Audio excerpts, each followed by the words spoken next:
In the previous session, we have covered on how to distill unorganized thoughts into one core message and how to produce your own high-impact presentation in 30 minutes or less. This session will focus on showing you how to go from untrained, mediocre speaker to expert persuader in 3 short days. What takes expert public speakers months to years of trial and error, you can now take the bare essentials to become your very own successful public speaker in just 3 days. This doesn't mean that you will become a flawless speaker, but I guarantee you will make lesser mistakes by doing what's proven as practiced by renowned great speakers and leaders from just about any giant industry. In each of these days, you will be exposed to different methods which will help you overcome your public speaking barriers, build your self-confidence, and especially stage fright, the biggest fear many people experience at the beginning of their public speaking experience. I will also show you how to craft simple presentations through mind map process, and most importantly, develop your own style of speech that stands out from your competitors. Lastly, I will show you how to move and compel your audience to answer your call to action. As said before in session 1, I have reason to believe that even people who consider themselves shy or introverts have just as much of a chance to succeed and become great public speakers as their extrovert counterparts. Here is a huge myth about introversion that I want to take the opportunity to dispel. A formal study shows that introversion has little or no link to the person being shy or socially intimidated. As a matter of fact, contrary to popular opinion, introversion is merely just a social preference. Being an introvert does not mean that the person is unable to speak in front of large crowds or unable to handle himself well in the company of people. That said, the single biggest misconception about introverts is that they are socially anxious and shy. This cannot be any further from the truth. The problem is that because of this popular myth, many introverts themselves have been led to believe that they will learn and perform less well in areas that extroverts and sanguine have an advantage over, namely public speaking and communicating with others. This is not true because while introvert-natured people have preference to be alone most of the time, deep in thought and rely less on friends, this does not mean that they are not excel in the area of public speaking or socializing for that matter. Having said that, if you identify yourself as an introvert, good news. The biggest myth has been busted. This is exactly why I believe anyone can be a great public speaker, extrovert or introvert. Don't let your outgoing friends push you into submission believing that you can't do it. Now let's cover the 3-day program in going 0 to hero in public speaking. Day 1 is dedicated to rehearsing your techniques in public speaking from scratch. As covered in session 2, you need to set solid goals before you can go on to rehearse your speech. Important questions to ask yourself when setting goals are: who are your audience? What is your message? And what is your medium or media? Once you have set your goals, the next aspect of your speech you need to look at is your presentation. How long is your speech going to be? With the exceptions of running long seminars, if you have control over deciding how long your speech will be, I recommend keeping your speech within the 10 to 45 minutes range. Any longer can snap your audience's attention span. What is your core message? If you have set your goals with clarity, you will know what the main message of your speech is. As mentioned before in session 2, the core message is the main reason your speech is conceived. And then design your presentation around that core message. Many speakers use PowerPoint programs or other forms of illustrations to deliver impact with their presentations, while more experienced ones simply use a whiteboard and marker pen spontaneously. Let's look at how to structure your speech so that it is organized, smooth in flow, and delivers your main message across the room effectively. Basically, a speech structure can be broken down into 5 distinct components: opening sentence, transitions, stories, use of visuals, and closing. Opening sentence. Usually the introduction starts with giving a warm welcome and gesture to the audience. Hello and welcome to. Also, don't forget to thank your audience for attending and taking a peak interest in listening to your speech. An example of that line is, "Thanks for choosing my 6-figure internet income blueprint seminar, and congratulations on taking the first step in investing in yourself." Do not spend too much time with the introduction, no more than 60 seconds. Use transitions in between points as you move on to the next highlight of the speech. The use of transitions is powerful as it links the train of thoughts of your audience while keeping them in the same trance as you deliver your speech. Examples of transitions include, where I'm leading you up to is this. This is because. Speaking of, having said that, and many more examples. Did you know that implementing storytelling techniques into your speech can make your presentation all the more compelling? The Bible uses stories to deliver strong messages. Children remember fables better through stories. Stories are not only easy to remember, but are also exciting. At the same time, short stories deliver strong messages, and telling relevant stories will strengthen the message of your speech. Did you know that the average human mind remembers only 10% of what he hears after 2 weeks? This is according to the cone of learning. And did you also know that the average human mind remembers twice as much of what he hears and speaks after 2 weeks? This is why having presentations like PowerPoint or a whiteboard can offer visual aid to your audience. If for any reason using PowerPoint slides is not available to you, resort to using whiteboards to deliver your points across and encourage the audience to take notes. Finally, the closing. To conclude, you should tie everything together. Summarize, make an appeal, call to action, or challenge your audience, depending on the goal of your presentation. Sum it all up by bringing up the objectives in the beginning and reinforce that these goals have been achieved. With the presentation side taken care of, and you have mind mapped your speech, it's time to practice delivering it before you go live. There are 3 important factors to delivering a powerful, high-impact speech: your facial expressions, body language, and tone of voice. Did you know that the meaning of your message is communicated by your words, 7%, your body language, 55%, your tone of voice, 38%? Up until now, we have focused a great deal on how you structure your presentation, which has to do with your words, the 7% part. Your body language and tone of voice accounts for the majority of your success with public speaking, especially your body language, should you be presenting in front of a live audience. Did you know that a person can show 92 totally different facial expressions? This is why for this exercise it is imperative to practice in front of a mirror, preferably a full-length mirror where you can view yourself in full. Regardless of your personality temperament, smiling is an important facial expression to adopt throughout most of your speech, although it is perfectly okay to show a variety of other facial expressions when the speech demands it. Next, body language. Realize it or not, when you are presenting in front of an audience, you are performing as an actor on stage. Body language can be covered as a topic of its own, but you won't need that in this 3-day crash course because I will be giving you just what you need to know. For starters, avoid sitting down or standing in the same place for too long. Walk around on stage and don't just face one direction or one section of members on the floor. Gentle, non-arrogant hand gestures is preferred over standing still and reading from a prepared speech anytime. I also want to remind you not to read from prepared notes, at least not for an extended length of time. It is acceptable to glance at your notes for key points once in a while, and if you're using PowerPoint presentations, you can do away with that. Body language makes messages more meaningful and memorable, relieves nervousness, and adds punctuation to your speech. The key to having good body language is to have good posture, be natural, spontaneous, and conversational. Focus on communicating and sharing ideas, not on performance or sermonizing. The best way to practice body language is to incorporate body language into your everyday conversations. Try speaking in front of your mirror while moving your hands using simple movements. Once you get into the habit of using body language, it will come naturally during your presentation.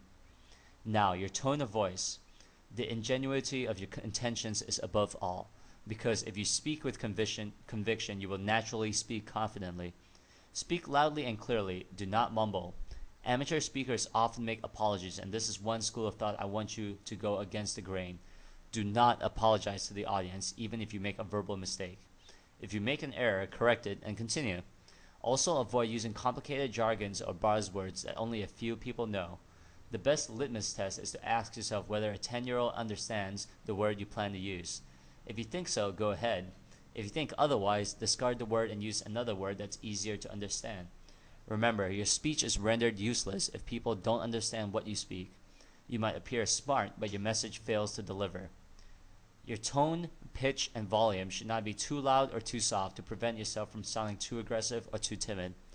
Adding variety to your vocal patterns allow you to enforce certain points into the heads of your crowd.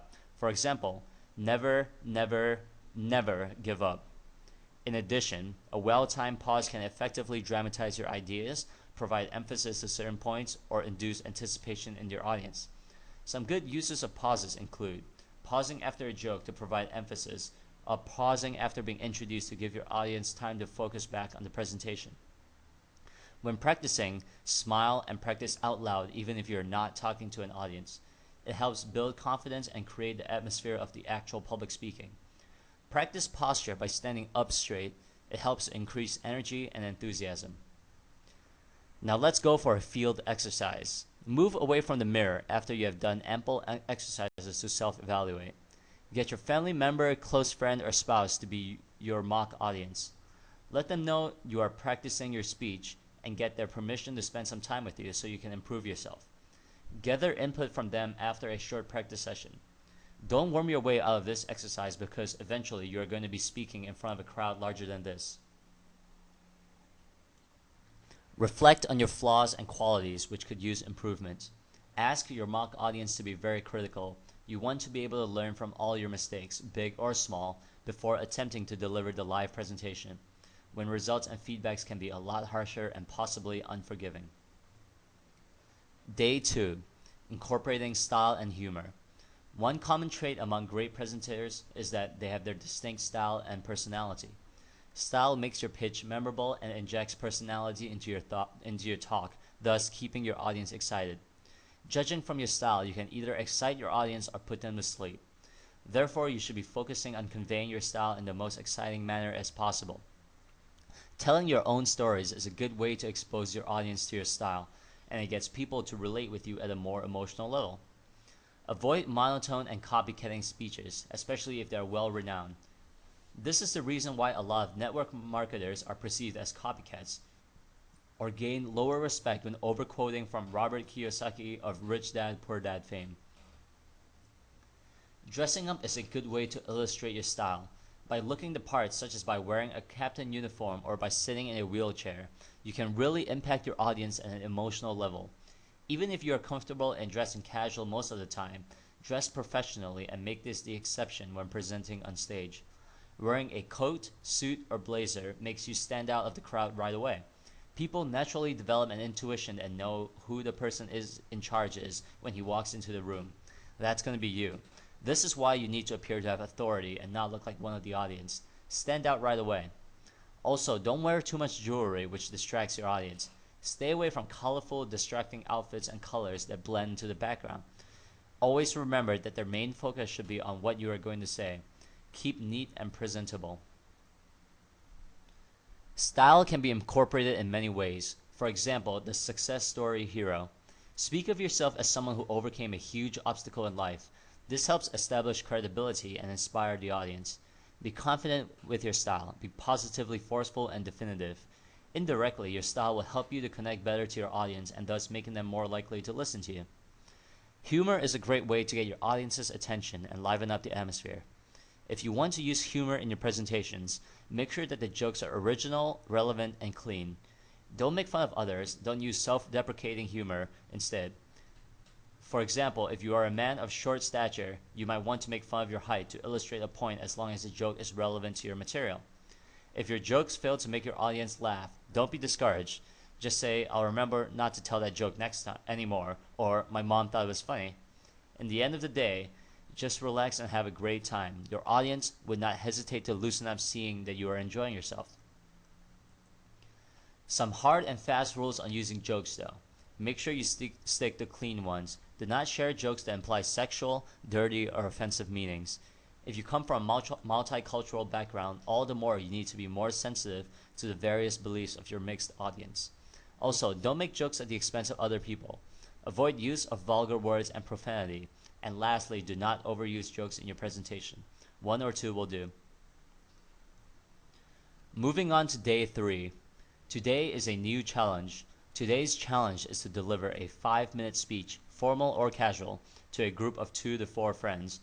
Where you have previously talked to a mock audience of 1, now you are going to take on a small crowd. Alternatively, you can record your rehearsal, though it is preferable you practice live with a small group. Tape your presentation in audio and if possible video format so you can review your presentation. Particular attention must be given to pacing and timing, and don't forget to observe body language. Pay attention to nonverbal messages, even during your rehearsal. Walk in straight and tall, and make eye contact with your audience. Smile. Put your hands beside you and begin. Refrain from standing still in one position by walking around instead. This helps to dissipate nervous tension. We're going to spend the rest of day 3 improving your speech practice. Let's start with identifying yet another common problem beginning speakers face: timing. There are typically 2 types of time problems: taking up more time than required and finishing earlier. And I have a different spontaneous response to each of the problem. If your speech is too short, if you have finished before schedule, in my opinion, this problem is less serious than the other. You can make use of the time available to open the floor for questions and answers. Also, you can share a story to add unexpected value to your speech, so it pays to keep 1 or 2 short stories up your sleeves. Now, this is a bigger problem if your speech is too long. Prevention is better than cure, and this is why I always encourage you to rehearse before going live. So you know that if your presentation takes longer than permitted time, be glad you found out now than later. Shave off the less important key points before the actual presentation. Also, use certain slides as indicators that your speech is about to finish soon. As a reminder, do not keep looking at the clock, watch, or timer, or mention anything about running out of time. Those are just as bad as brain farts, as you are wasting valuable time when it could be used effectively on delivering the speech. In any event you run out of stage time and have not completed your presentation, stop and make a conclusion of everything you have just said. Adopt a professional stance and don't even hint that there's actually more to your presentation than what you had just delivered. The audience will take what they expect, and this is important why you should never overpromise in the first place. Handling questions and answers is another important sub-skill to develop in your course of public speaking. At the beginning of your speech, announce that you will handle the questions only after your speech has ended. This is so you don't have to risk letting your flow of speech getting interrupted by questions, relevant or not, that can derail you off topic. More on this will be discussed into greater detail in session 4. The final element in improving your public speaking is to eliminate as many brain farts as possible. A brain fart is when your mind blanks out temporarily or you couldn't think. This is often the result of fear or lack of preparation or lack of response towards impromptu situations. Brain farts are not only time-wasting but also display a lack of professionalism. To eliminate as many brain farts as possible, substitute your moments of ums and ahs with silence. Don't be in a hurry to talk. Keep a small note in your jacket containing key points to elaborate. This is so you can produce a smooth flow of speech that is linked together and relevant. Don't forget to breathe regularly. That's very important. It calms your nerves if you're new to public speaking or not used to speaking to large crowds, and especially speak slowly. If you speak too fast, not only will people find it hard to understand you, your words will often be taken less seriously. Platform skills play a crucial role in getting your audience to stand up from their seats. Attention should be given to pacing, pitch, volume, vocal variety, and use of gestures. These tools can help you to clarify and support words, dramatize and emphasize ideas. It can also help you to dissipate nervous tension and stimulate audience participation.